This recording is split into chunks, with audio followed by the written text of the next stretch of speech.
You are listening to Let's Talk Trio on podcasts. Keep up with the latest episodes by downloading the Podbean app or stream episodes via our social media accounts. Search for Let's Talk Trio on Facebook, Instagram, and Twitter. This episode is sponsored by Student Access. Student Access, the leader in Trio software. Student Access is an online database solution that allows Trio programs to track their students' information, connect with students by text messages, streamline the APR, and work from anywhere, all online, with automatic updates for changes from the Department of Education. Their technical support team includes former Trio staff and has over 50 years of combined experience working with Trio. Make it easier to focus on your priority, the students. For more information and to request a free demo, visit their website at www.studentaccess.com or call them toll-free at 1-800-801-1232. That website again is www.studentaccess.com or 1-800-801-1232. Be sure to share your favorite episodes on your social media by tapping that share button. This is a great way to support the podcast. Now here's your host, Juan Rivas. Thank you, Amelia, for that wonderful introduction. Hello, listener, and welcome to another episode of Let's Talk Trio. This is Season 6, Episode 18. I am your host, Juan Rivas. In today's episode, we have Daniel Krhin, Trio Executive Director at Ripon College. Daniel's on the podcast to talk about his own Trio experience and discuss a financial program tailored to Trio students. Coming up in just a bit, Daniel Krhin. A huge thanks to our individual supporters: Angelica Villalpando, Rosario Riley, Dr. Ryan Barone, Dr. Jamie Motley, Dr. Jeff Naputi, Angelica Valdez, Felicia Rivera, Eric Lemaster, Jaded Electronics. A huge thanks also goes out to our corporate sponsors: TrioJoblist.com, Nosotros Education Center, TheTrioStore.com, powered by Proforma. Visit www.thetriostore.com, your source for graduation stoles. And Student Access. Thank you all so much for your continued support of this podcast. You too can be a sponsor of the podcast. Head on over to Patreon and search for Let's Talk Trio. Choose one of 4 patron levels. You can support this podcast for as little as $1 a month. If you own a business and would like to run an ad on our podcast, send us an email at letstalktrio@gmail.com. Become a supporter with a one-time donation to the podcast business PayPal account. Our handle is @LetsTalkTrio. Your support helps lift Trio voices. If you would like to nominate a participant, staff, advocate, or alumni to be in the podcast, send us an email at letstalktrio@gmail.com. That email again is letstalktrio@gmail.com. Again, a great episode featuring Daniel Krhin, Executive Director for Trio Programs at Ripon College. Sit back, relax, and enjoy this episode. The information provided in this podcast is for general informational purposes only and does not constitute financial advice. It's important to note that investing involves risk, and past performance is not indicative of future results. Any investment decision should be made based on your own research and with guidance of a qualified financial advisor. The views and opinions expressed in this podcast are solely those of the host and guests, and do not necessarily reflect the views or opinions of any affiliated companies or organizations. Hi, Trio Nation. My guest on the Let's Talk Trio podcast holds undergraduate degrees in sociology, psychology, and secondary education from the University of Wisconsin, Oshkosh, and a master's degree in educational administration from the University of Wisconsin-Madison. He currently serves as the executive director for the U.S. Department of Education Trio Student Support Services Program since 1987, and was the director of the U.S. Department of Education's Trio McNair Scholars Graduate School Preparation Program for 10 years at Ripon College in Ripon, Wisconsin. He has been and continues to function as the main editor for Trio students who have gone on to earn a master's and PhD programs at the University of Wisconsin, Duke, the University of Minnesota, the University of Arizona, UCLA, the University of Michigan, the University of Cincinnati, Indiana University, and many more prestigious institutions. In his free time, my guest enjoys bicycle riding, boating, investing, reading, swimming, and traveling, and currently lives in Oshkosh, Wisconsin. Daniel Krhin. Daniel, welcome to the podcast. Thank you, Juan. I appreciate the opportunity to share my thoughts with you and other people in the Trio Nation. So I'm excited to be here. We welcome you. Thank you so much for giving us a bit of your time today and a little bit of your time on this podcast too. Sure. Thank you. So how are things in Wisconsin? Well, they're great. Temperature-wise, it's unseasonably warm. It's 78 degrees today and sunny. And so it's a great day for biking, which I love to do. Wonderful. And so we'll be going to an apple orchard today and just kind of relaxing and hanging out. So that's our plan for today. But usually this time of year, it's much cooler. And sometimes we've even had snow in October. So this is really, we're thankful at this point. Yeah, we were talking pre-show that you said it's unusually warm for Wisconsin in this time of year, and usually in Colorado we've got our first couple bouts of snow by this point. But yeah, I agree, unusually warm this year. Yes, for sure. Yes, I've got relatives that live up near he's up in the mountains area of Colorado, so I know it's been snowing up there already. So yes, that's normal. So you've had a storied career in Trio. What is something that you've learned in your time with the Trio programs? Wow. How much time do we have here? Let's see. I've always been interested with my background in sociology about social stratification, differences between populations, demographics, how people come to be more well off than others based on circumstance or place in life. And so I've learned that, in TRIO programs, we work with underserved, underinformed populations, I call these students. And so taking these students from no matter what their status is coming into college, some are hitting the ground running, others are barely getting out of bed, I say sometimes, humorously. They both need information. Yes. For sure. And which I want to focus on is that all of these students coming in have different needs, but they're all manageable. They're all, I do a lot of analogies with sports. That's part of my background. I always talk about measurement. That was part of my graduate school work. Measuring behavior, not about how smart somebody is. I emphasize that with my students in TRIO, is that if you are not the best student in the class, all the things that I'm teaching you are measurable, like the important things like attendance and keeping a planner and taking good notes and getting tutoring. I could talk for an hour just on the tutoring program that I started years ago when I first started at Ripon College. It's a very unique model. It's totally counterintuitive to what most people would think about tutoring. And it's a highly used program, but students don't anticipate that they would ever be using it. So my point here is that I focus on behavior. That's what my background is. I measure behavior. I don't measure how smart somebody is because I don't know what that is. I don't know what intelligence is. I don't use those terms to describe people. I talk about their behavior. So that's something that I've learned a lot about change with students and making the moves to success. That's fascinating. So we will do a deeper dive into your involvement in TRIO, but can you give us a little bit of your TRIO origin? What paths did you take to be the executive director at TRIO? Well, my background is I've got an education degree and I did some teaching for years and I did work in the mental health field for a number of years. And I had never really heard about TRIO programs, although they've been around a long time. And I saw an ad in the paper for I think it was assistant director at that time, position at Ripon College, working with students, trying to get them to graduate, et cetera. And they used the word TRIO in there. And so I applied, interviewed.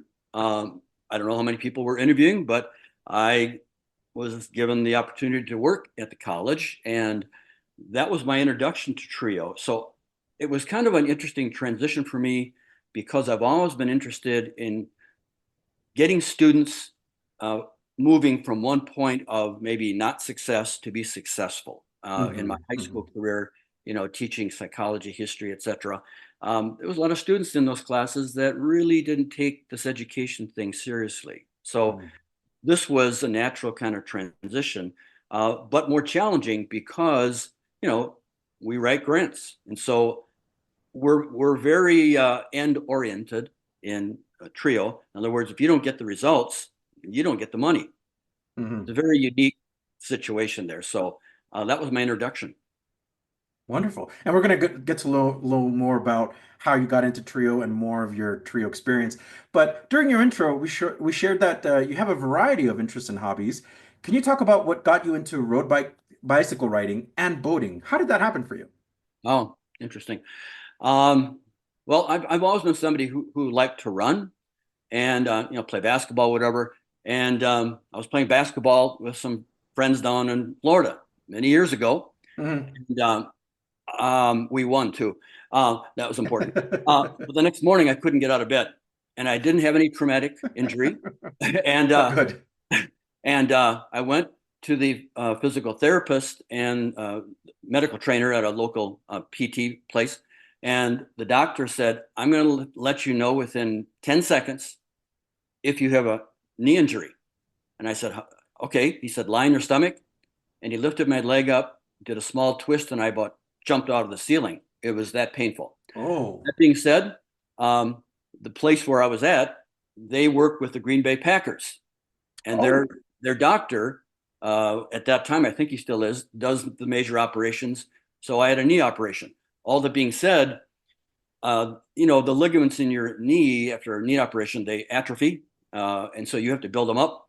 So they said, have you ever considered or not running anymore, but doing some biking? So that was some time ago. And so I've just gradually been getting more and more involved in biking. I just broke 850 miles this year total. Wow. Congratulations. Better than some, not as good as my daughter and her husband. They put me to shame. They just did a 54-mile yesterday in one day. Okay. Wow. I'll do 8 to 10, 12, 15 a day, 4 or 5 days a week. So my wife and I, we bike regularly. So it's good exercise, keeps us focused. So boating, I grew up in near a lake in northern Wisconsin, but never had a boat. And so long story short, we decided that we wanted, because we live on Lake Winnebago, which is the largest inland lake in the state of Wisconsin. It runs 36 miles long. And so a lot of people boat here. I didn't want to buy a boat. My wife wanted to buy a boat. We went back and forth, back and forth, back and forth. Finally, I kind of gave in. Now I love boating. So we boat on this lake in the summertime, and we both enjoy it. So that's something we both like to do together also. We've only had one boat since 1988. It's the same boat. Wow. But the interesting thing, Wisconsin's got maybe 3 or 4 months of nice weather. So the runtime on the engine is only about, for us, 18 hours a year on average over all these years. So exactly. If it was in Florida, you'd never keep a boat that long. No, not at all. But here, it's a beautiful boat, and we still run it. Same was since 1988. So yeah. Wow, marvelous. So we are going to talk about now your TRIO journey, because the path to TRIO, you took it while you were a student, it sounds like. So kind of give us that groundwork. What was that college experience like for you, and how did it all begin? Like getting into that path of you being in college and then finding out about TRIO. I've thought about this a lot, about what's my passion for working with people who have maybe been underserved or whether. I'm not first generation, but I'm kind of quasi first generation. Both my parents, way back in the day, their parents came right off the boat, as they say, from Yugoslavia. They were, and they spoke Slovenian and Croatian in those homes. They were first generation immigrants, right? I have a older brother and sister. They attempted college and they didn't continue, which is really kind of weird to have both parents who received college degrees at that time not have the 2 oldest finish college. But that's another long story about why that came about. And I came about, and I've got a younger sister. So I'm the only one in my blood siblings to get a college degree or go to graduate school. Side light here.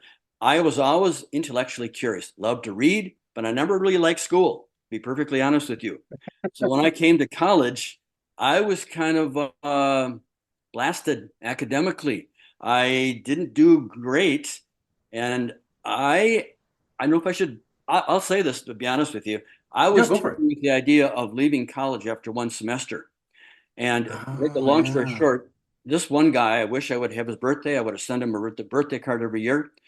I was on an exit interview, as they had at the university at that time. This guy had my transcript. I didn't know him from Adam, and my exit folder. And I had said that I wanted to join the Peace Corps at that time and work in Africa. Mm-hmm. And he looked at me, he looked at these two files, and he says, "This doesn't add up." I said, "Why?" He says, "Well, I used to be in the Peace Corps, and they would never take you. You weren't a good student." I said, I don't like school that much. He says, "Are you running towards Africa or away from school?" That was the most important question anybody's ever asked me in my life. It's still in my head. And I said, "Well, I'd probably run away from school." And he says, "Good. That 5-minute talk lasted 2 hours." Whoa. That was my experience in college. I learned to become a student. And this program that I've developed for improving academics, which I do a lot of with students, I've shared that with many, many students over the years about what are the things you need to do to be a good student. So that was my introduction to college. And then I did, I worked with prison inmates in the sociology department, and I worked with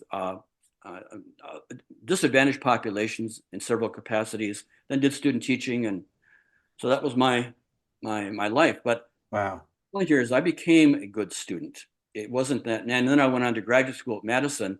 I think my high school teachers would have probably dropped out of their chairs because I did really well there. You know that is. So I guess I can relate to a lot of the students that I work with about when they say that they don't like school or etc. So maybe we'll get into that, but I'm a big proponent of summer research and career internships, and we can maybe get into that. Yeah. So it sounds like a reawakening for you for education, and that 2 hour conversation, what was supposed to be a 5-minute conversation, turned into this 2 hour. What was the aha moment that said, yes, I need to stay in school and I need to finish this degree, this program?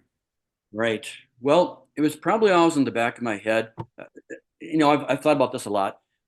My dad was an insurance salesperson for 50 years for a major insurance company, but he never went to work, like punched the clock. It was all open-ended. I think that had somewhat of a negative influence on my older siblings. That's just my take on it. But and he did pretty well in his life. My mother died when I was 13, and so we all had to get a job.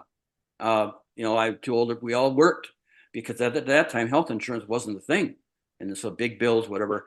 I saw the importance, though, of the value of a college degree, and what it could bring, not only for my dad and my mother at that time, but for me. It was always in there. So that's a takeaway there for sure. Maybe adversity and that 2-hour conversation. I don't recall talking about the value of a college degree so much as just doing the work to be successful. The other stuff evolved. We'll be right back after a word from our sponsor. Are you seeking guidance to enhance your TRIO project's effectiveness and success? Look no further. Nosotros Education Center, NEC, is here to empower your TRIO project with expert consulting services. NEC's mission is to promote the effectiveness and impact of TRIO programs. Since 2003, NEC has specialized in providing professional development and in-service staff trainings, allowable cost services, for TRIO projects across the country. The team at NEC, with over 60 years of combined TRIO experience, offers customized workshops and seminars for project staff, compliance assessments, external evaluations, working on and submitting APRs, database customization and training, development of policies and procedures manuals, and project implementation or reorganization services. Additionally, NEC has secured over $774 million in federal funding with a 92% success rate through their live and on-demand proposal workshops, assistance with data collection and review, detailed technical reviews, and comprehensive proposal development services. Join the hundreds of colleges, agencies, and TRIO projects across the country who benefited from NEC's expertise. Nosotros Education Center, your partner in TRIO's project success. Visit their website at nosotros.edu.org. Again, that's nosotrosedu.org.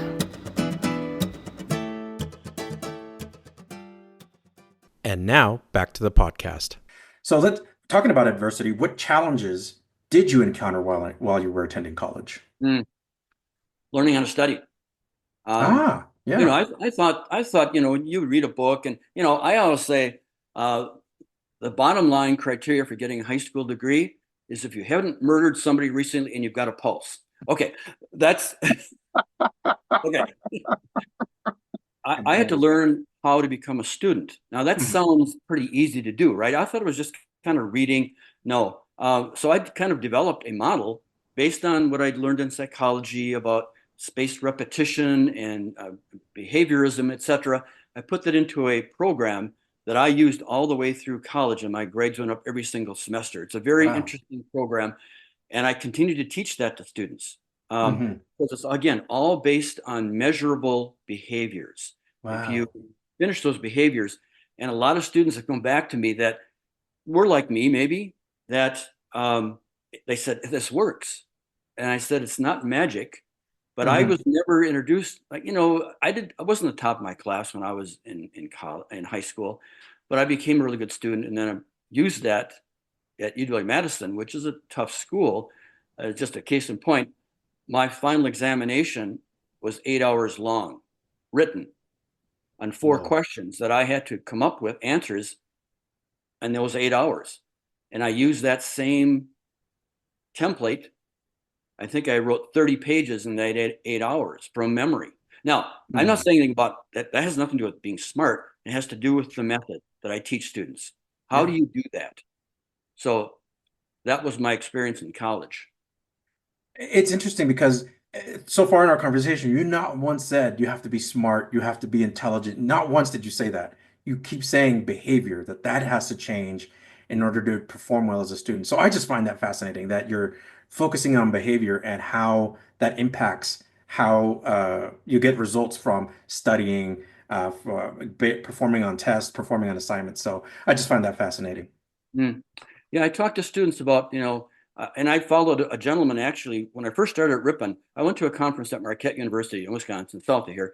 And his whole focus at Arizona State University for 25 years, I think it was, and he was in business and accounting.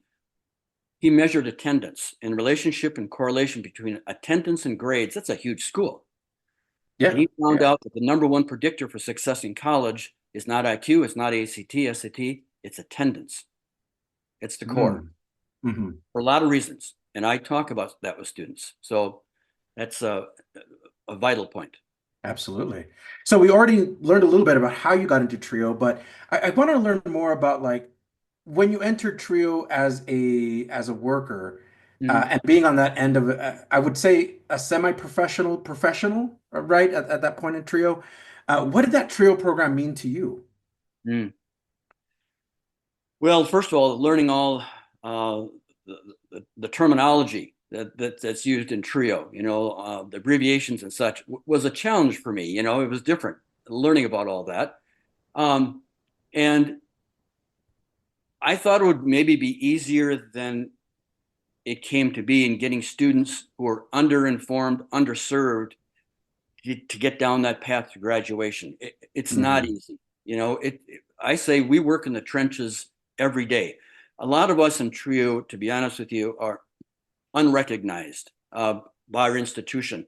But interesting thing about this, a lot of people defer down to TRIO program models in using those models for the rest of the institution because these models work. Yes, and I've noticed that a lot. For one example, years ago, we were one of the first schools that I started using. It was at Noel Levis at that time, the college student inventory. It's an assessment tool. And I got trained in this. And people thought, well, that's strange. Why would you want to ask people behavioral based questions about their past history, their future, et cetera, et cetera. And this thing objectifies their subjective perceptions of themselves. Long story short, we used it for years in our program, TRIO, because half the campus at our institution qualifies. It's a high percentage of first generation students. Now the whole school uses it religiously. Wow. So that's an example, deferring down, so yeah. But retention is not easy. It's not. It's very difficult, especially among first generation students that are going semester by semester, evaluating their lives, evaluating themselves, and saying, is this college degree worth it? And on the other end, you have administrators also going, how am I going to keep bringing the student back if there's obstacles, adversity, challenges? And yeah, you explain that so well. Entering TRIO, I'm just very curious. Did you have any other career aspirations before TRIO? Well, I'm really particularly interested in space exploration. My daughter went to school at Lawrence University, about 25 miles from here, and then she went to school at the University of Arizona. I didn't know anything about that school, but she went there in public health. But part of that whole thing, my interest in space exploration, living in different planets, whatever, I've always had an interest here. And at that institution, they make the largest lenses for the Hubble and all of these deep space exploration telescopes. When I went down to visit, I was in heaven. I'm not kidding you. These things were like 25 feet across. Wow. And they make them in the basement of the football stadium. Oh, that's how much room they need. Anyway, I always thought, but I was never really, to be honest with you, I was never great in science and math. So it's more like I go out like 2, 3 in the morning and watch meteor showers. My wife thinks I'm weird that way. But I'll go out and watch meteor showers. I'm very interested in space and science, etc. But that was something I thought, well, maybe if I would have given more time to maybe studying when I was in high school, I could have fulfilled that journey. I don't know. So, but so still a space enthusiast. Yes, if not, sure. yes. Yeah, I watched. We have relatives in Florida, and we've seen the shuttles go off many times. My wife's daughter's husband works at NASA, and so we've seen the liftoffs there down in Florida. Pretty interesting. Wonderful. So, what would be some career advice you would give to your younger self if you had the power and ability to go back in time and say, this is what you need to prepare for, or what advice would you give to yourself? I think I would have taken my early years, maybe high school years, a little more seriously as a student in the sciences. And it's, like I said, I've kept a real sharp interest in science and reading about science, but I never really took it to that next level. I think that would be some advice that I would give myself. Our daughter, I hate to admit this, she was a much better student than I was, but in high school and college. But so I've taught her about, not that she wouldn't have been, but she's not first generation. She has that advantage. And I've never described her, getting back to your comment, I've never described, and she's pretty successful. She works with the CDC in the state of Wisconsin in public health, and in terms of blood pressure assessment and cardiovascular and COVID. All right, that's her job. I've never described her as being brilliant, gifted. I don't use those words, coming back full circle. And she was in science and Spanish. So I think she probably picked up on the idea that being a really good student pays off. Yeah, wonderful. So, Daniel, you're on the podcast to share with the audience something that you've been working on. Want to elaborate a little bit on what that is? Yeah, I've developed a very unique, I don't say that egotistically, but I've never seen this program ever. In TRIO, we were required or mandated by the Department of Education to offer financial literacy. right? Yeah, that's a every core TRIO program. component. Yeah. Yeah. Well, about more than 10 years ago, I write grants for the government, but I also write private grants. I got this grant from the Council for Independent Colleges, co-sponsored and funded by the Walmart Foundation. All right. Hmm. And 200 schools applied for this $100,000 grant. And I was one of 20 schools to get this money. Hmm. My point here is that the mentor that has taught me what I know about investing in financial literacy, I asked him to come in and do these sessions for my students as part of that grant, although he was never paid. He would never accept any money. That's an interesting piece here I want to get back to. And the other part was setting up paid career internships for all the students. $100,000 went right to them. I didn't take a dime from this. Either did my staff. Wow. Right. Wow. So that is something that I've learned a lot from him. And in the last 4 years, I have received funding from a regional foundation based on investing for early retirement planning for college students. And most of the funding is a very generous foundation. They don't give me a whole ton of money. They don't give a lot of money to all these. I think they fund over 100 organizations a year. It's very generous. They give you maybe a couple thousand, maybe $2,500. And they like this idea. It's the only program that's, of all the 100 that they're funding, is dealing with long-term planning for retirement. And so I'm using this money. Again, I'm not compensated, and I don't have to do this because most of the financial literacy expectations for the DOE, Department of Education, and TRIO programs, it's pretty low expectation. You can do a lot of different things. We go way beyond this. We don't just talk about investing. We're actually giving students money in a certain configuration of investing once they finish these sessions that I've completed with them. Wow. And to date, Okay. there's 77 students who have gone through these sessions. And they not only have money, we walk the walk, talk the talk, expression, right? Yeah. When they finish it, we set them up in a certain configuration for a retirement program at age 18 or 19, which is really great because these kids, they're coming from these disadvantaged backgrounds. Parents never probably invested, didn't have retirement. A lot of them are Pell eligible. And so these students, they're learning some things that they will never learn in college, in any class. And they're never going to learn on the outside the way I present the material. And looking at the evaluations, students have said, wow, I never would have realized such and such, or how to figure out this projection. So that's what I've been doing for the last 4 years and getting funded. And all these students have gotten money to start retirement programs. It's pretty exciting. The other thing that's interesting here is that, my expression is if you go to a restaurant that somebody recommends to you and you say it's pretty good, I never look at the first time out. I'll give you the analogy here. I ask, would you go back? Would you do it again? Right? Would you do it again? Here's my point. I ask my students, now you're 4 years out, people who've now graduated, are you continuing to invest in this particular way? And not all, but many of them have continued in their summer jobs or jobs on campus. They've continued to do what I've told them that's important to do to get to where they need to be down the road. Now, most people are thinking, where are they going to have for lunch today, right? Right? These students are now thinking about 20, 25 years down the road if they stay with the plan.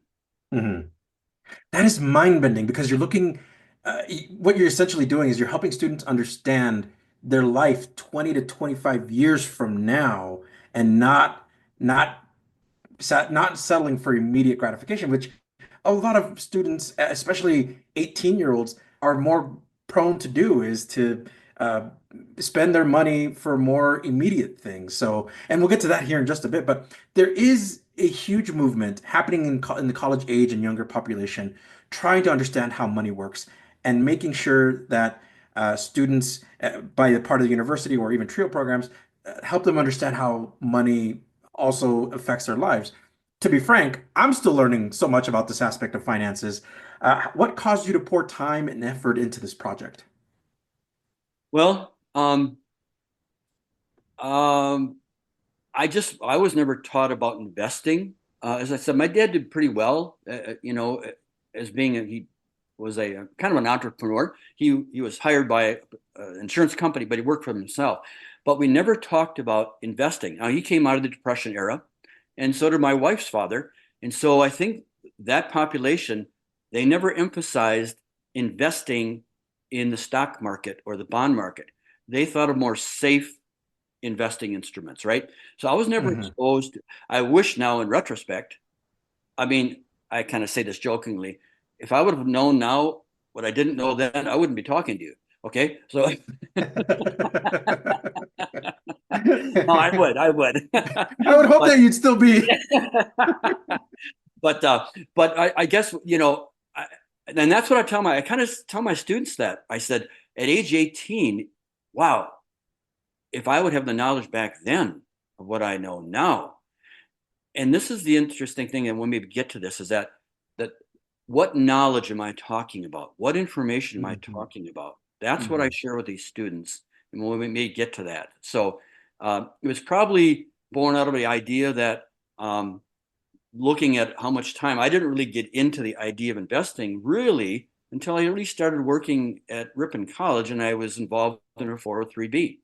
And that's when I started to think about, matching funds. And I'll have some stories that will just blow my students' brains when I tell them about stuff of missed opportunities that they cannot overlook. It's Absolutely. Absolutely. And Daniel, students and their families are going into debt to afford a college education. Many college-going students are ready to sign for something that they may not truly understand.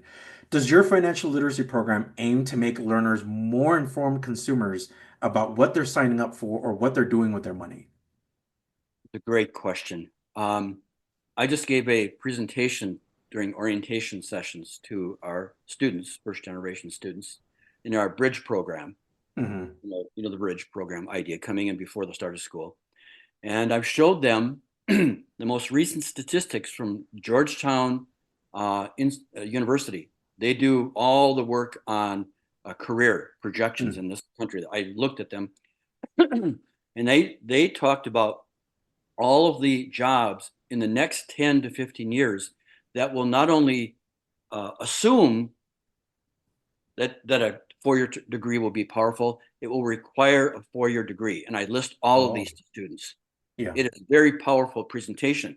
Then I look and show them a chart that looks at what people's wealth status is, regardless of race and ethnicity, if you have a four-year college degree compared to people with a technical college degree or just a high school degree. And it's staggeringly different. All right. Wealth accumulation, which is a big issue in this country, right? The differences between people who have a lot and people who have nothing.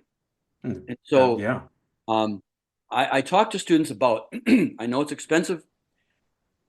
It's an investment. It is an investment. And I do show them a national chart.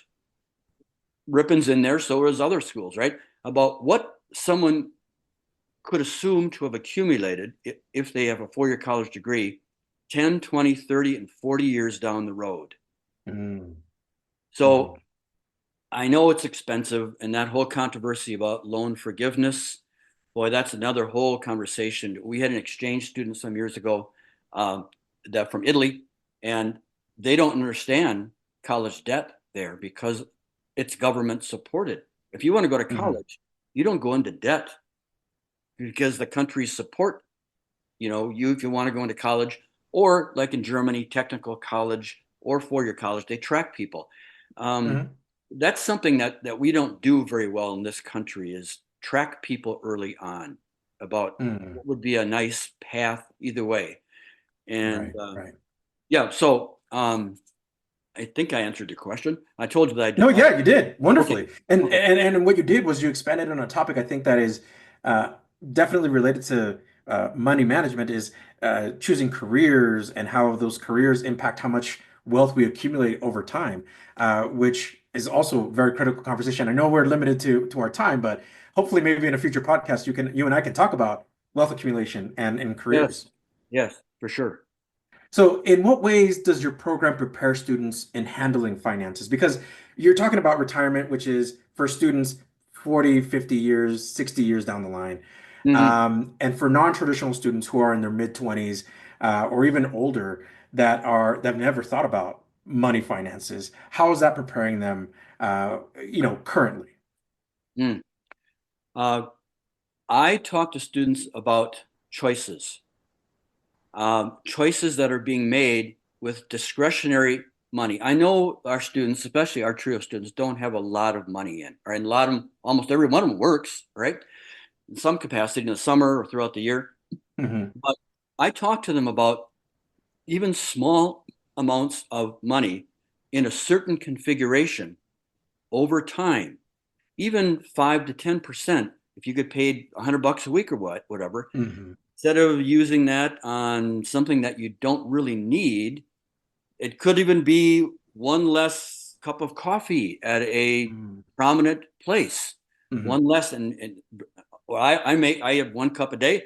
I grind my own beans at 36 cents a cup. Okay, that's what I do. And I know, and Hmm. I also get rebates from a place called Menards. Okay, I'll go there, Menards, and but it all adds up. So my point is that this whole idea of making choices and investing that choice Hmm. into a retirement fund has to be a priority. Because if Hmm. you wait and say, well, I'll do it later, that doesn't happen. That's why these 401k and 403b programs, as controversial as they are versus pensions, um, it's the best avenue right now because all the money you're putting aside pre-tax, you don't even notice after Hmm. 5, 10, 15, or as you know, in your school, assuming you have that. Um, so those are choices that you make. Now, interestingly, the law says now, it used to be discretionary, where a company or a private institution, they could give people the option of joining the 401k, 403b. Now you have to put them in and let them unjoin, and nobody Hmm. ever unjoins. Hmm. But not all the people join under their own volition. It's very Hmm. interesting psychological. They're in Very. it if like it comes under the expression that sometimes people don't know what's good for them. Hmm. They Hmm. don't know what they don't know. Yeah. And those 401ks and 403bs, it's as shocking as it may sound, some people choose not to join. They won't do it on their own. But if they're in it, then they will not stop it typically. It's very Yeah. weird psychologically. Yeah, that's very interesting. So and I'll share this story with you very quickly, Daniel, that when I first started as a professional, fresh out of college, just graduated, started my first job, they gave me these options, right? Of like, so where would you like to elect your contributions for your retirement? Not the very first thing I was thinking about. Hmm. I wasn't thinking about retirement, right? And Right, so I remember asking my HR person, what do you think? And they're like, I can't tell you. Legally, I right, cannot give you advice. You have to choose. And right. so I was like, oh my gosh.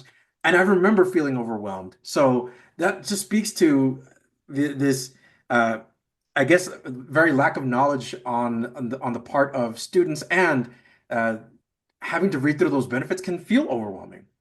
Oh, it is. It is for sure. Just as one side piece as it related, I talk to my students that if they plan to stay, and not all of our students are from the state of Wisconsin, but many of them are. I said, just so you know, and I think we'll get into that, but I tell them things that they're not going to be told Hmm. because see, I have no financial vested interest. That's what, and I think we might get to this. Why is my program different? I have no financial interest or vested interest in their money. I'm a Hmm. financial educator.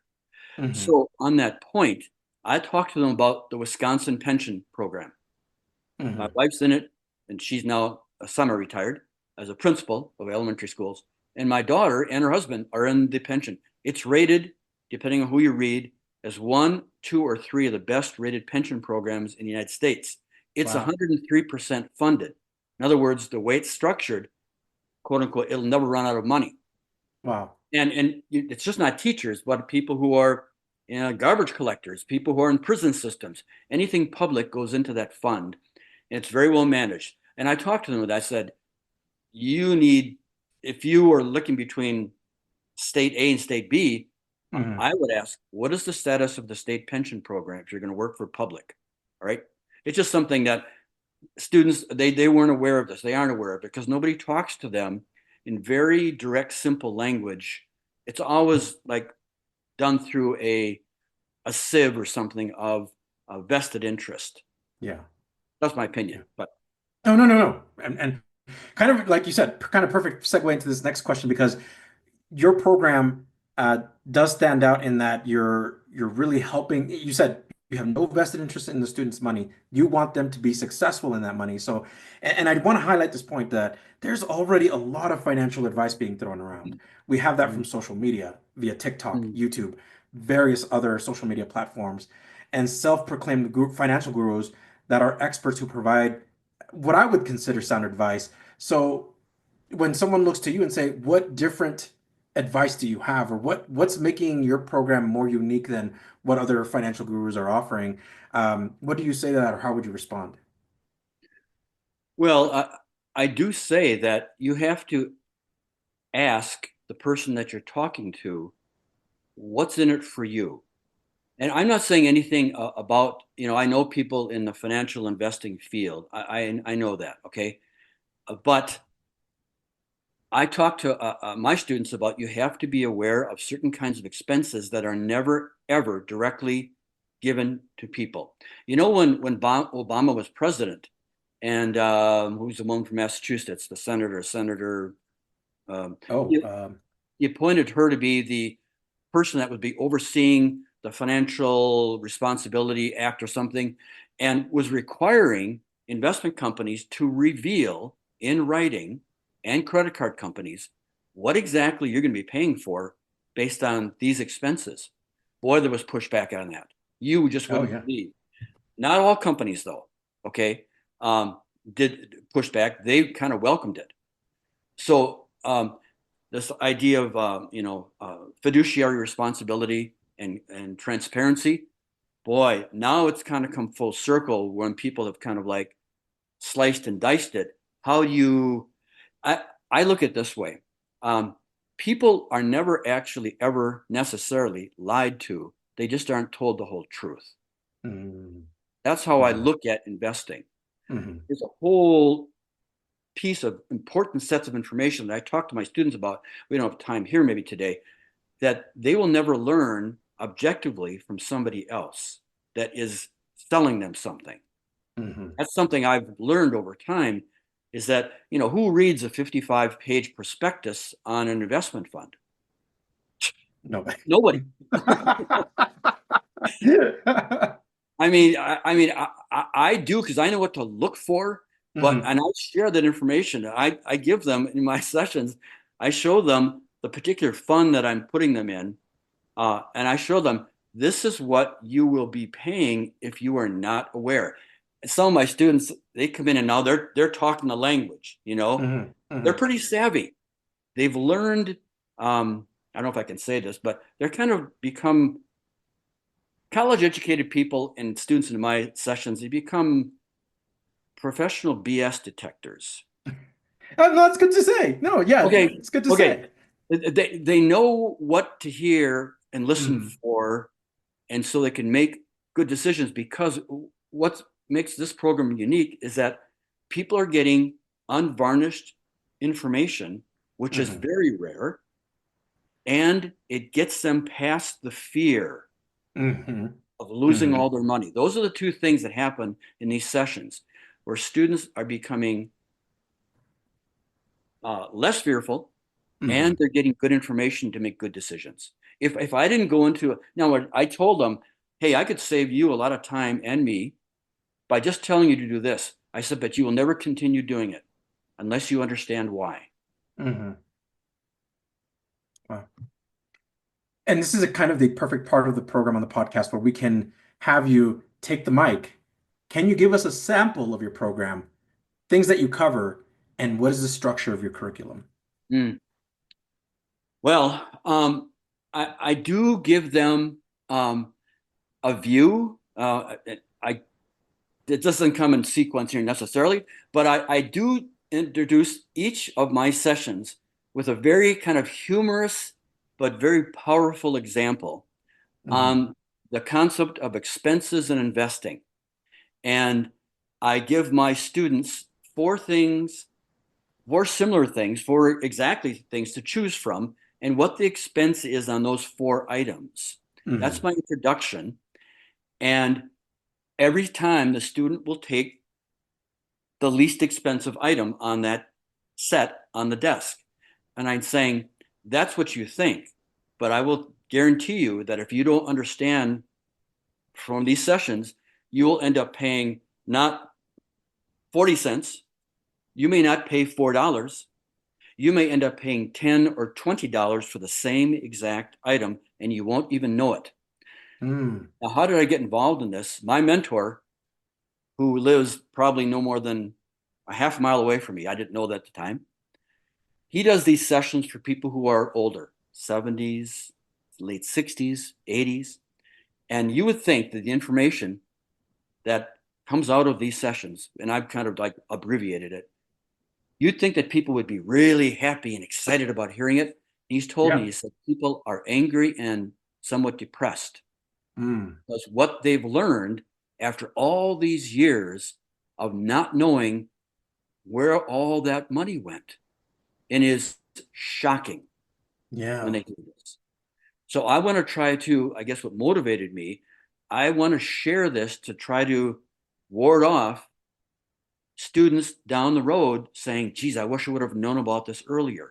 Because the stuff that I tell them, it's just not the hows, but the whys. And they make their own decision about that. So we talk about making decisions, having really good, sound, objective information, asking really good questions. That's kind of like the preface of the curriculum. Then we go into, like I said, expenses and what to look out for, the hidden expenses that people are not aware of, that a company has to publish in some capacity, but they never tell you up front. Thus, the never lying, but never telling you the whole truth, unless you ask them specifically. And our students are being trained to ask those questions. That's fantastic. So I want to get back to your kind of retirement planning because when students hear you should start saving early, that may mean a lot of things to different students.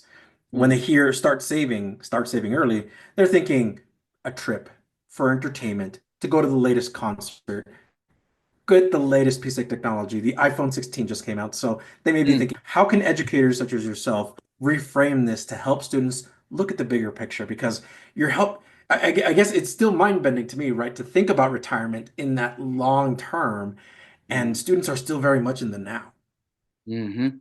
Right. It's a great question. I mean, we're, 70% plus of our country's GDP is based on consumption. Way back in the day, it was production. We don't produce that much stuff. We were just in Target just recently, and everything that we saw, everything that turned over was made in a different country, right? We're consuming all these products. That's what keeps our economy going. So it's hard to talk to students who are 18. We have all this coming at us about buy, consume, right? This is where I talk to students about, and I don't share real intimate details about my investing, I guess, success in our family. Sure, yeah. But I do give them a general idea on what they can expect if you follow these simple practices. I try to take what is seemingly overwhelming information and make it very simple for people to follow. Not that they're lacking information. It's just that people make investing so challenging that people get afraid of doing it. They're afraid of making the wrong decision. And the way I talk to students about is that there aren't any wrong decisions in my experience, in my training, in my information.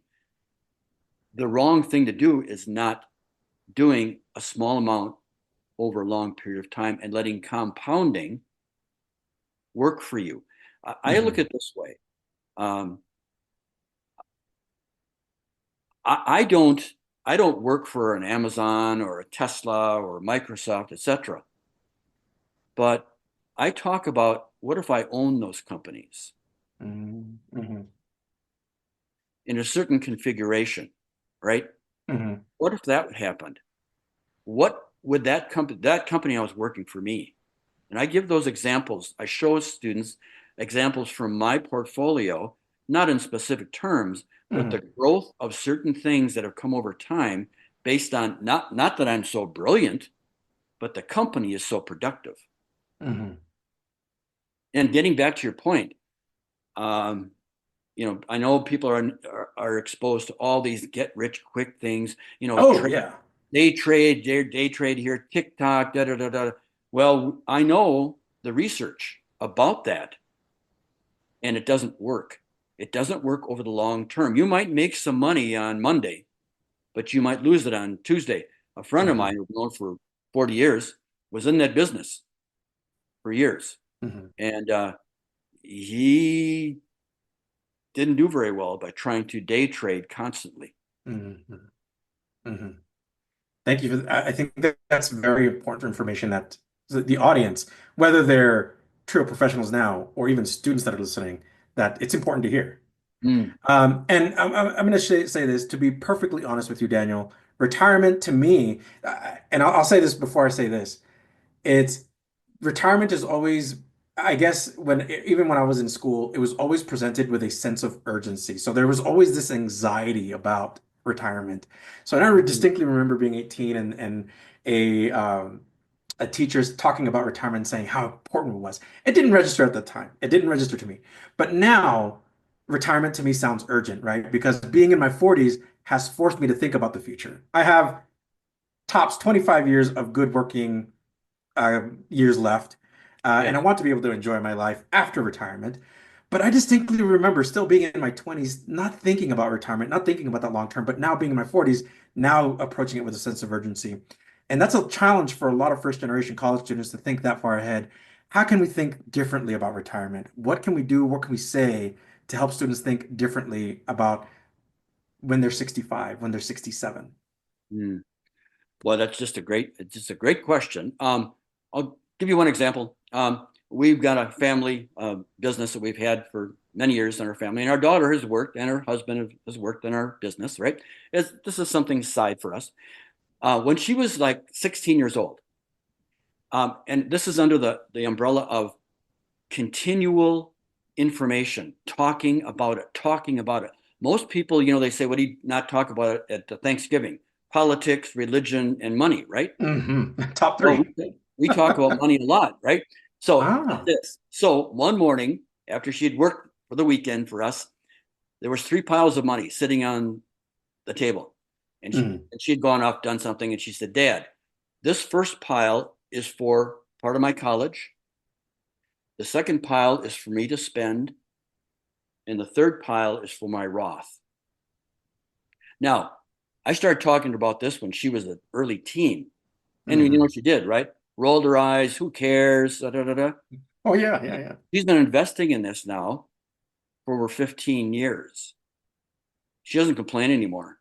Well, that's good. She still does the same thing now as a supplement to her state pension program. Wow. She contributes every single month. And no more eye rolling, no more complaining about hearing it. And funny story, a couple years ago, she works out of Milwaukee and Madison. Anyway, so she goes to a coffee shop, and she was on I think a Zoom meeting. Anyway, it was interrupted, and she called and texted me, and she said, "I got to talk to you." She's sitting in this booth next to somebody who is trying to sell somebody on a financial investing plan, right next to him. And she called me up and she said, "They're telling him all the wrong stuff."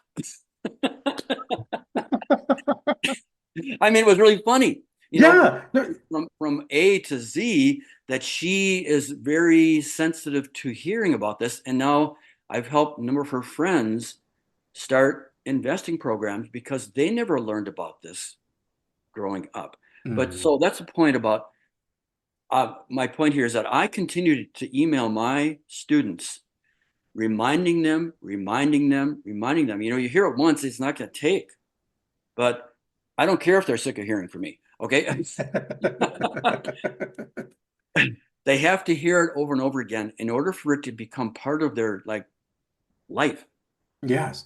But also to your point, and you made this point earlier, she's become a really good BS detector, as Yes. in really sensitive to what financial advice is being shared. And when people talk about money, able to decipher and decode all that. So that's wonderful. Now Wonderful. I told her, I said, don't go over the booth and tell them that. Say,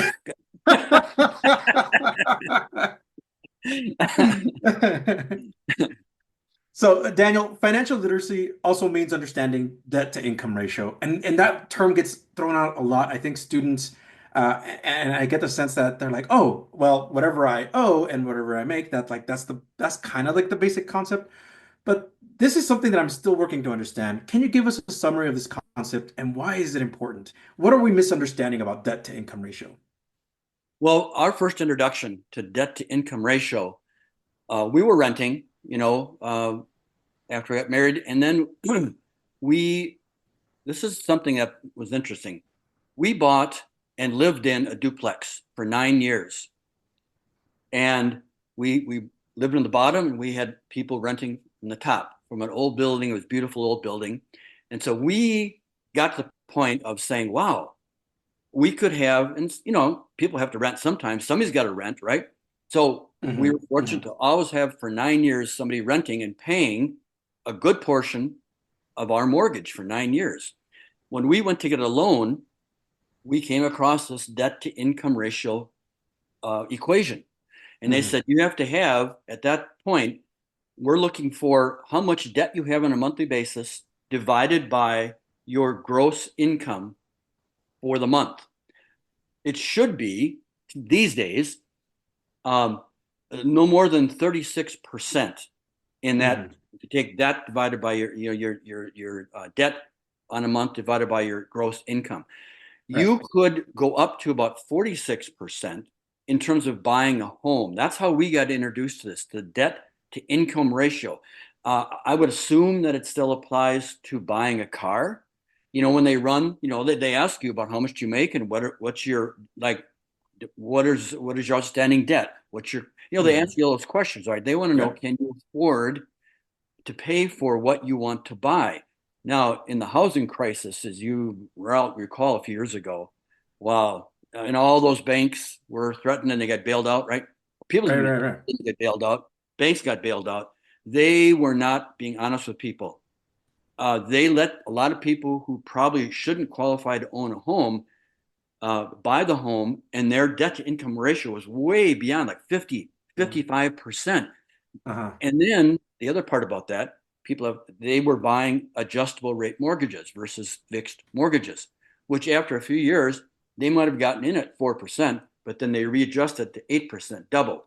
That's why a lot of people lost their homes. So point being, the debt to income ratio is used particularly when you want to buy a home or like a vehicle, etc. So it's really a simple formula of your debt on a monthly basis divided by your gross income. It should be between 36 and maybe at a top 46, depending upon what kind of job you had, how long you're working at it. Like, you've been in Trio for how long? How many years?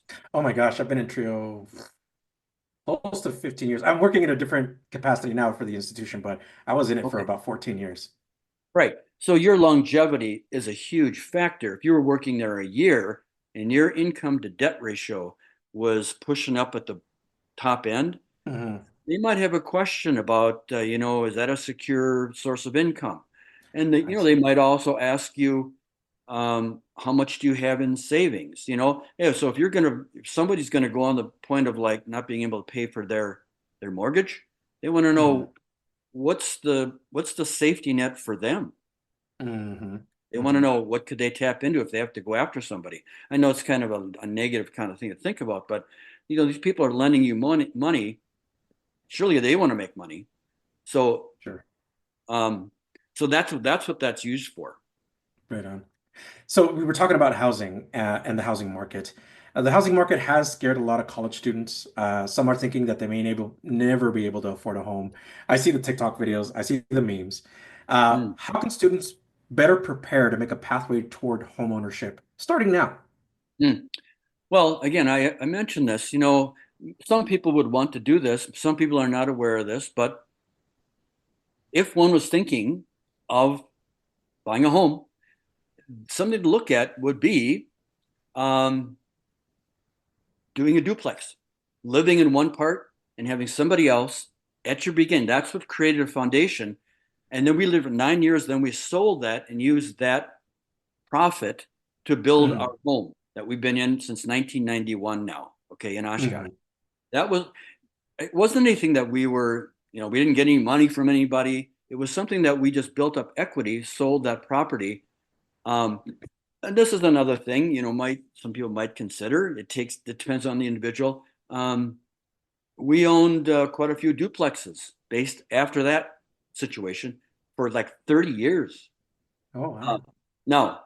now, being a landlord, you got some challenges there, right? Sure, Um, sure. Fortunately, nobody ever ruined any of our properties. Okay, that was a good thing. But I heard some horror stories there.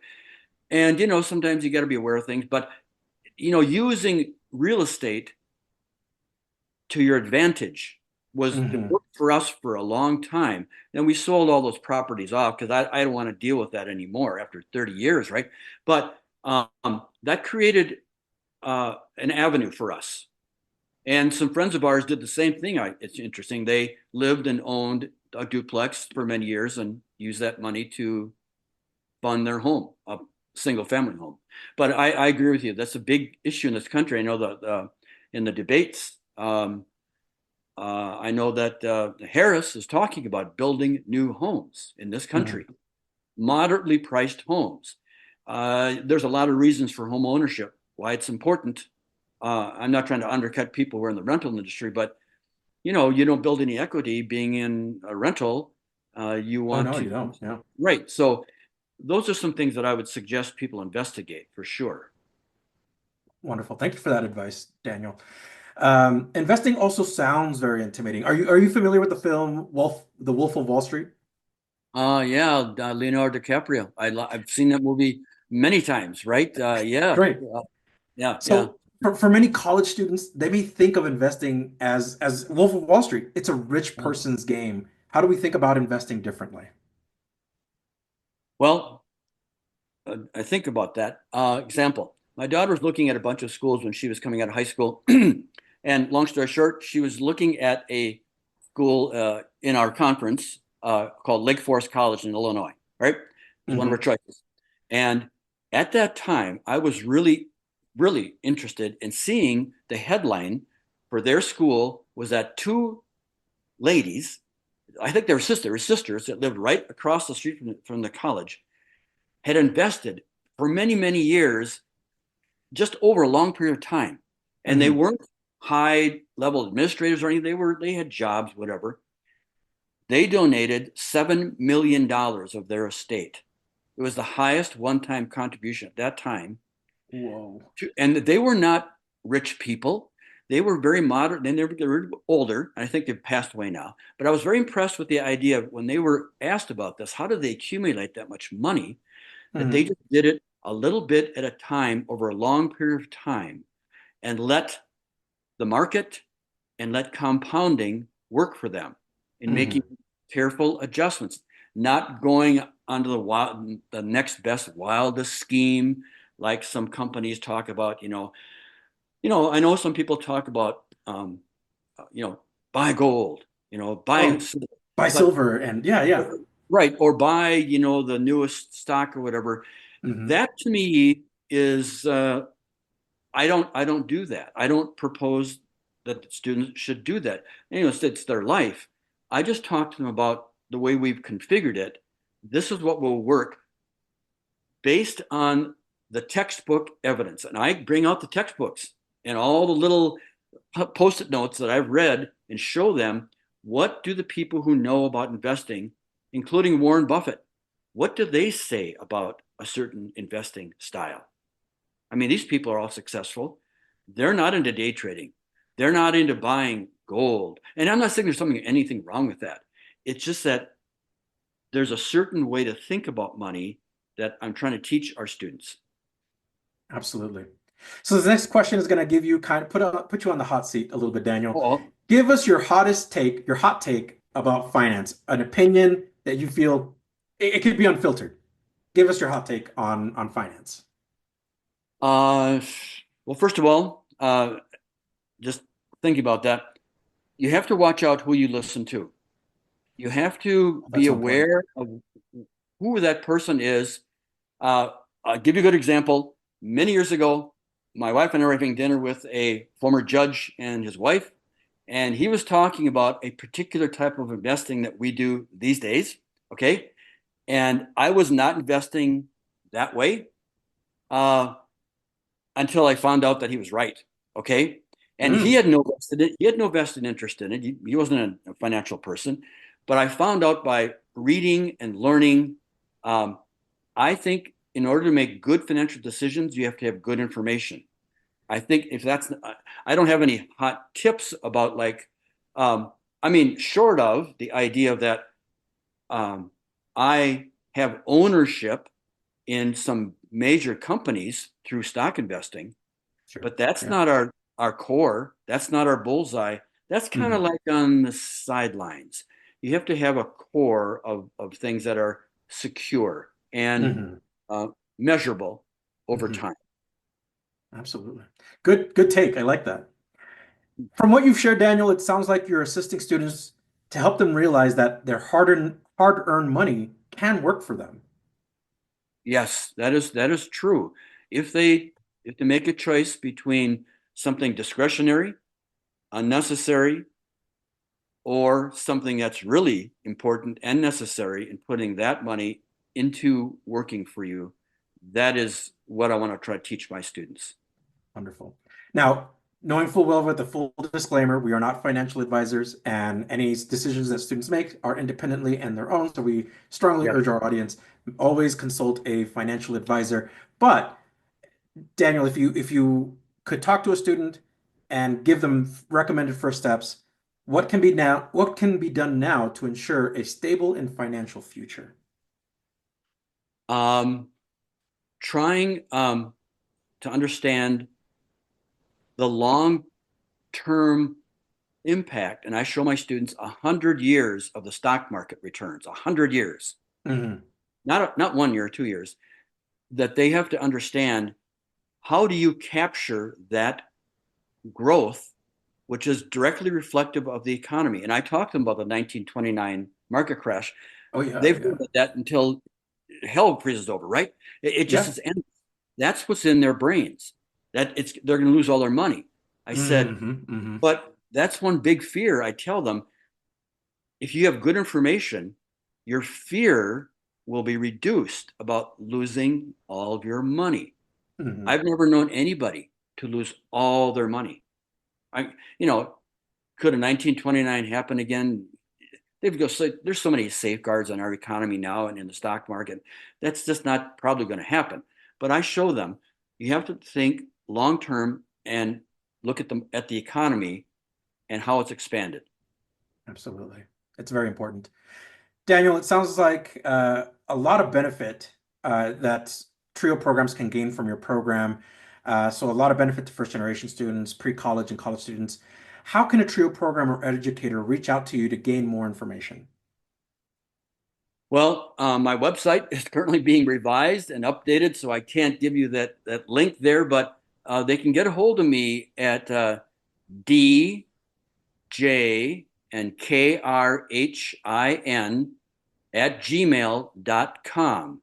That's D like in dog, J like in jelly, K like in kite, R like in Robert, H like in Henry, I like in indigo, N like in Nancy, DJ Krhin at gmail.com, or they could call 920-279-2466.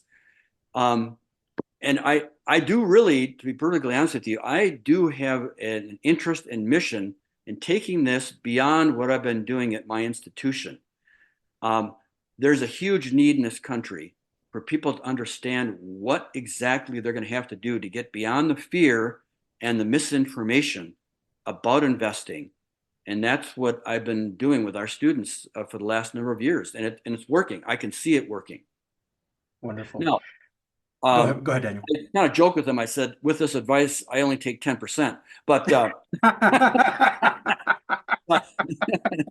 but as a financial educator, I'm not an advisor. I'm not an investor. I'm an educator. I can tell them things that they will never hear objectively. That's what I can offer. Absolutely. So one more time for those folks who are interested in contacting you, we will include Daniel's contact information on the podcast description. You can look at it now, and it'll be on the podcast description. Daniel, one more time for those listening, you don't have to spell anything out, just your Gmail and your phone number. djkrhin@gmail.com, 920-279-2466. Awesome. I hope educators out there reach out to you. I think financial literacy is extremely important in navigating the modern world. And we thank you again for taking this time to explain a lot of these things to us. Yeah, you're welcome. I appreciate the opportunity to talk about this. I mean, it's really when people kind of joke, is that the only thing you talk about? No, I talk about stuff that I read, et cetera, et cetera. I like to read. But it is definitely a focus. I think it's important for us, but also for many, many other people. Absolutely. So Daniel, now we're in the part of the podcast where we're going to talk a little bit more again about you. What is some advice you would give to your TRIO professionals listening out there in the podcast, or even TRIO professionals there in your state? Well, I would say that not giving up on students, no matter how frustrating some of these students are. I always remind myself that there are some students coming into your TRIO programs that are hitting the ground running. They don't really need necessarily to learn how to become a better student. They learn, what do you do with a college degree? Mm-hmm. I'll give you one example. I'm a big proponent from school to work programs, internships, and summer research. I placed lots of people in both. At our institution, we don't have professional degrees like physical therapy, or we now have engineering for the first time ever, or nursing we don't have, but we place people in public health, physical therapy, nursing over the years without ever having any programs. It's very important, I think, that TRIO professionals learn to cobble together coursework that would get those students into those high demand careers. Then the other thing is that a lot of people do not know how to articulate, how do you get into a summer research program? These students need to be taken by the hand, and I am the main editor at our program, letting students know what are the main things you have to address in an application statement that they don't know about. So TRIO professionals have to be really intrusive, this intrusive advising kind of thing. I always go on the assumption, I tell people when I first meet them, I said, I will help you get to where you want to be if you're open to letting me see how are you articulating your skills and accomplishments. And usually, I bleed all over their essays, if you've been perfectly honest with you. They write it, but I edit it. And so I think TRIO professionals, that's a lot of hard work, especially when we're doing McNair and SSS at the same time. I'm not kidding. I was up at 2-3 morning for 10 years editing out students' applications for graduate schools. Wow. So that's advice to professionals, is not to give up and to give students hope. And a lot of this is about hope. Is they're coming from backgrounds where maybe they're getting negative feedback, like from their parents or somebody in their family saying, this isn't worth it. It is definitely worth it. Absolutely. What about advice for TRIO students? Use resources. I devised this program when I first started Ripon. I always thought about, like everybody, tutoring is for people who are failing, all the negative connotations surrounding tutoring, right? It's like the sign of the devil, I say, right? Right. I said, why would we want to create a tutoring program that is in response to failure? And I gave I said, Mhm. They're an athlete. You practice your whole life, right? For the game. If you're a musician, or if you're a debater, or if you're into forensics, you practice, right? Right. Everybody buys into that. I said, Right. what about practicing becoming a student? And they'll say, what do you mean? I said, like tutoring. And I'll tell them, for the last hour, I've been tutoring you in how to become a good student. And that's normal, right? And Yeah. that feels okay, right? Yeah. Yeah. Well, tutoring, here's the ironic thing about this. Contrary to what people think, at our institution, and I'm sure other institutions, if they had this kind of model, and it's not an easy model to institute, is that we have students who are the top students getting almost all the tutoring every semester. The students who are failing, they hardly ever get any tutoring. You have to kind of like take their arm and sign the application. I've got Right. some students who are top of the class, summa cum laude, who get tutored every single semester. They're not going to fail anything. And I tell people this, but you have to give people examples that are concrete. And they'll say, oh, wow, if these students are getting tutoring, it must be good enough for them. And they're not failing anything. They start the first day of the semester. Quick piece here. One of our students graduated summa cum laude last year, 4.0 in chemistry and biology. She's going to grad school, right? All that being said, she'd be the least likely person for most students to think that would get tutoring. I said, my hand is on whatever book you want to say is the holy book. She got tutoring twice a semester in every single semester she was in college. I said, you have to admit that sounds odd, but Yeah. that is actually more normal at our school. It is our biggest challenge is to get people who are reluctant, who are failing, who you think would be the first people to knock at your door. They're the least likely to ask for tutoring. Mhm. It's totally weird. Yeah, I like your reframe though, because I think you're absolutely right. There are a lot of institutions that approach tutoring as a response to a student failing or not doing well in class. And I like the reframe of we should look at tutoring as this is practice. This is you, like an athlete, like a musician, practicing to be that good student, to be good at that subject. So I love the reframe, Daniel. Thank you so much for sharing that. For sure. What is one word you would use to describe yourself? Um, Determined, I guess. Determined. I like that. Determined. Yeah. I very much like that. Mhm. What is something that you are currently reading, watching, or listening to, whether it's a book, TV, film, podcast, or music? I just finished reading A Handmaid's Tale by Margaret Atwood. Mhm. I watched the series on Hulu a couple years ago, and it was, to be perfectly honest with you, I've seen like a lot of people, I've seen a lot of things on Netflix or whatever. It's the most powerful uh, series I've ever seen. And the book, which was years before the series, I don't know if you've read that or saw that series at all. A I've Handmaid's Tale. seen like first two episodes. Well, it's pretty, in my opinion, it is a foreshadowing of what is emerging in this country. And I don't say that lightly. All right. Hmm. Hmm. Some of the things that are happening in that book, in that series, are emerging today in our culture. It's very concerning to me. Um, I've also gone to see Hamilton 3 or 4 times with our students. I think if I had my wish, A Handmaid's Tale and Hamilton would be two things that people in America should be required to be exposed to. The other thing I just finished reading was a really interesting book in science called "What an Owl Knows." I was coming home listening to NPR one day. Hmm. Wow, I was blown away. They were interviewing a scientist who studies owls all over the world, and I love raptors, and I love going to raptor presentations, like in our area at the zoo.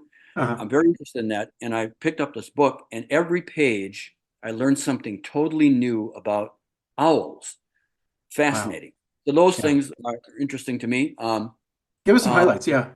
yep. So um, we watch Netflix specials once in a while. I don't have a huge amount of time. I'm always amazed that people can rattle off series after series after series that they watch. I said, where do you find the time to do that?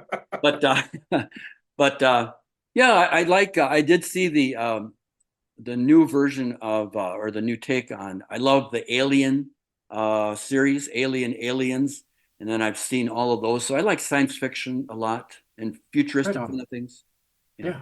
Awesome. Thank you so much again, Daniel, for sharing a little bit about yourself and teaching us about financial literacy. It has been a joy and a pleasure learning from you. So thank you so much for stopping by the podcast. Well, thank you for giving me the time to share some ideas and talk with you. I mean, it sounds like, you've got a great sense of humor, which is really nice to see. And I'm sure your students in whatever capacity really probably like working with you, which is a nice thing. It's a great Thank thing. you very much, Daniel. And likewise, you are very much a gravitate toward just by our emails. And then when we talked over on that phone, I really loved your energy, loved the passion that you had displayed. And again, thank you and congratulations on many years of service with Trio. You have certainly an inspiration to many, many students. Daniel, we have a tradition on the Let's Talk Trio podcast where we have the guests sign off. We are at the end. Do you care to do the honors? Oh, sure. My name is Daniel Krhin. I'm the Executive Director of Student Support Services at Ripon College, a TRIO program. And I emphasize financial literacy, particularly talking about specific things about investing for retirement. And I just think that TRIO programs and the Department of Education are crucial to uplifting people as they go forward in coming into college. It's such a great thing for so many reasons. So I do appreciate this opportunity for the TRIO Let's Talk program that you're sponsoring is really important, very important. And TRIO does work. TRIO works for sure. We've seen it over the years that students have become successful. It's a very, very effective program, fundamental for the Department of Education to continue to fund these programs. The information provided in this podcast is for general informational purposes only and does not constitute financial advice. It's important to note that investing involves risk, and past performance is not indicative of future results. Any investment decision should be made based on your own research and with guidance of a qualified financial advisor. The views and opinions expressed in this podcast are solely those of the host and guests, and do not necessarily reflect the views or opinions of any affiliated companies or organizations. Are you a participant, alum, or staff of a TRIO program? Do you want your program highlighted? You or your program could be featured in an upcoming episode of Let's Talk TRIO. Get a hold of us by going to our Facebook page or Instagram and send us a direct message. Search for Let's Talk TRIO. We want to get your story to the public. That was our guest, Daniel Krhin, TRIO Executive Director at Ripon College. Daniel, thank you so much for being on the podcast and for sharing your TRIO story and discussing finances. Remember, if you would like to be on the Let's Talk TRIO podcast or know a staff, advocate, participant, or alumni, send us an email at letstalktrio@gmail.com.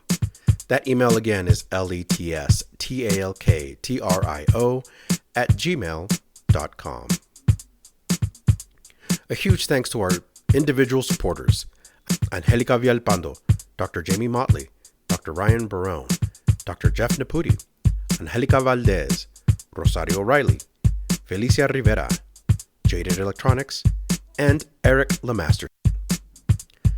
A huge thanks also goes to our corporate sponsors, TRIOJoblist.com, Nosotros Education Center, thetriostore.com, powered by Proforma. Visit www.thetriostore.com, your source for graduation stoles. And Student Access. Thank you all so much for your continued support of this podcast. You too can be a sponsor of the Let's Talk TRIO podcast in one of three ways. Become a monthly patron on Patreon. Our base level starts at $1 a month. Become a corporate sponsor by placing an ad on the podcast.